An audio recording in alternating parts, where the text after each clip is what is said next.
To learn more about earning college credits with study hall courses, go to gostudyhall.com or click the link in the description. E pluribus unum, out of many, one. It's been one of the mottos of the US since the very beginning. But do you ever wonder if the framers thought about just how many that many would become? Creating the United States of America brought together 2.5 million people living across 13 colonies. But as of 2023, there are over 335 million people living in the US, within the 50 states, our territories, and the District of Columbia. And all of those people in all of those places have needs and ideas and opinions that need to be heard and addressed, which is why we don't have just one government doing it all. We have more than 90,000 of them. You heard that right. We have over 90,000 governments. And while 90,000 is a lot less than 335 million, it's still a lot more than one. I was a journalism major, and even I can do that math. Which means there's still a lot of different opinions and ideas and agendas in one country, and it can be a bit of a tight squeeze. Hi, I'm Chris Vasquez, and this is Study Hall: Power and Politics in US Government.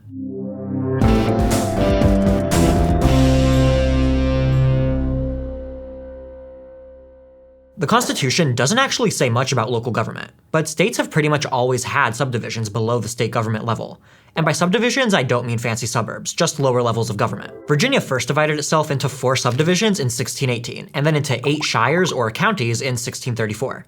This county structure was modeled after Middle Earth, England, which had been using them since the Middle Ages. But even though we've been breaking the country up in this way forever, that doesn't mean we've exactly figured out the division of power and authority between all these different pieces. And the lack of specificity in the Constitution means that states are pretty free to delegate powers, responsibility, and authority to local governments like counties, cities, and special districts, which can lead to some confusion. There are 2 main philosophies to explain how states delegate their power to lower levels of government. The first is called Dillon's Rule, and is named after John F. Dillon, a justice on the Iowa Supreme Court.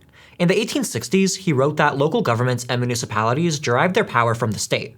Local governments are an extension of the state, and they exist so long as the state lets them. The other philosophy is called the Home Rule Doctrine. This comes from something called the Cooley Doctrine, which was named for Judge Thomas Cooley. He was a justice on the Michigan Supreme Court around the same time Dillon's Rule was written. He thought that local governments should have their own realm of autonomy. So under Home Rule, state and local levels of government have their own separate powers, similar to how the state and federal levels do. But in reality, it's not one or the other, and all states use some mishmash of both.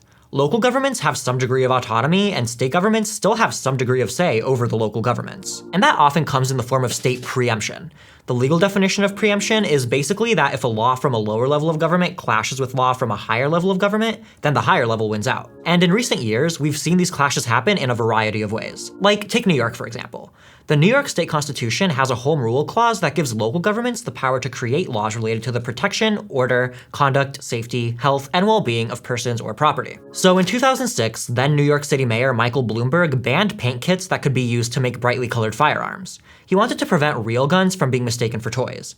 In response, as a publicity stunt, a Wisconsin company created a gun customization collection named after the 5 boroughs of New York City. Bloomberg didn't find this funny, and neither did nearby Nassau County, which introduced an ordinance to ban colored handguns in response to the publicity stunt. However, under New York state law, a person could be licensed to have a colored firearm, and the New York court held that state law preempted county ordinances. So the Nassau County ordinance was preempted. And despite having a home rule statute, the state of New York still has authority over city and county laws. While this might make things a little more complicated, having one final authority is less confusing than state and local governments having to battle it out over every little thing. But that doesn't mean there aren't still battles. And by now you might be thinking my math isn't quite mathing anymore. I said there are 90,000 governments in the country, and then we started talking about counties, but there aren't 90,000 counties in the US, there are only around 3,000, which is not even close to 90,000. That is correct. The United States also has a lot of special districts, or small districts created for a specific and limited purpose.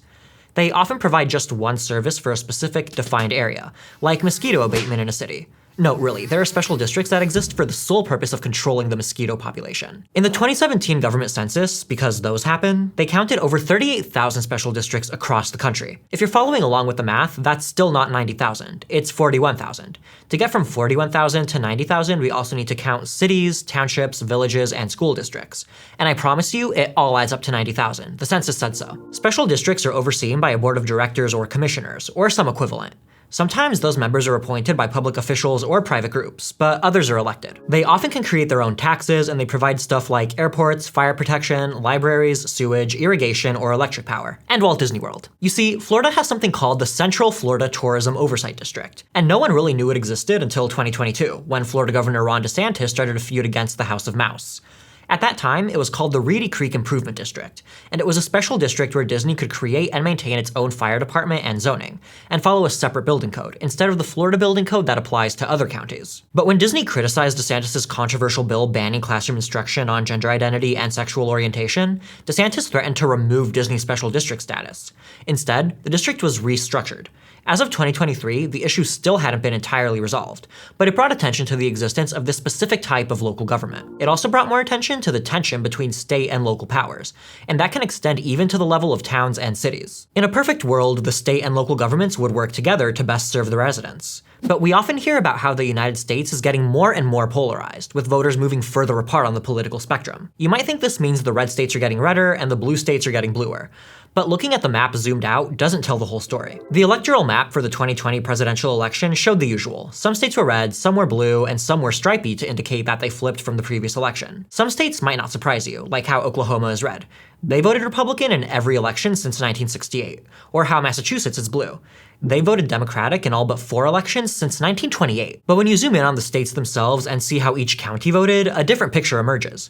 Donald Trump won Florida's electoral votes in 2020, but the counties that are home to Florida's capital and 4 largest cities, Tallahassee, Jacksonville, Miami, Tampa, and Orlando, are blue. We see that trend in Texas too.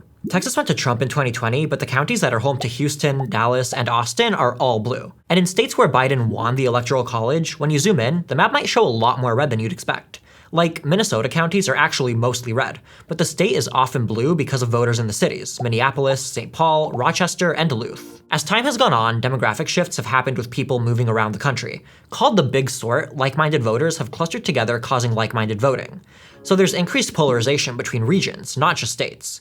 And that doesn't just have an impact in federal elections, it also affects how local and state governments operate. On the one hand, you might think that's no problem. Local governments are the closest to the voters, so it's great that they support policies the local voters want. But there's that whole preemption thing we mentioned earlier, and an inevitable clash when a city or a county tries to enact policies their state doesn't want. For much of the Obama administration, the Democrats didn't have a clear majority in Congress, and so they struggled to pass progressive legislation at the federal level.